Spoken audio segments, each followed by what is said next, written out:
Varicose വെയിൻ്റെ കൂടുതലും പേരും പുകച്ചിലും കഴപ്പും ഒക്കെയാണ്. ആകെ അസ്വസ്ഥത, റെസ്റ്റ്ലെസ് ലെഗ് സിൻഡ്രോം എന്നുള്ള ഇതിലാണ് കാണാറുള്ളത്. ഈ ഡയബറ്റിസും കൂടെ ഉള്ളവർക്ക് ഡയബറ്റിസിൻ്റെ അങ്ങേയറ്റം എത്തിക്കഴിഞ്ഞ് കഴിഞ്ഞാൽ അവർക്ക് വേദന തോന്നുകയില്ല.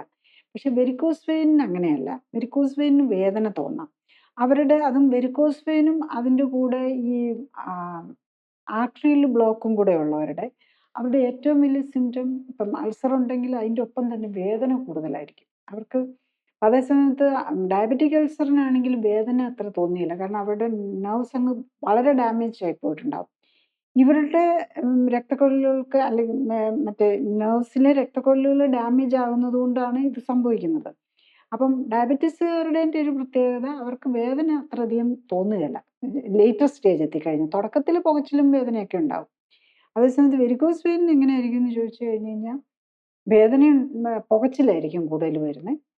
അതിൻ്റെ കൂടെ ഈ ആർട്ടറിക്കും കൂടെ വന്നു കഴിഞ്ഞാൽ വേദന കുറച്ചും കൂടെ കൂടുതലായിരിക്കും. അപ്പോൾ ആ രക്തയോട്ടം കിട്ടാത്തതിൻ്റെ ഉള്ളിലുള്ള ബുദ്ധിമുട്ടുകൾ വളരെ കൂടുതലായിരിക്കും. കൂടുതൽ അറിയാൻ ലിങ്ക് ക്ലിക്ക് ചെയ്യുക. കൂടുതൽ വീഡിയോകൾക്കായി സബ്സ്ക്രൈബ് ബട്ടൺ അമർത്തുക.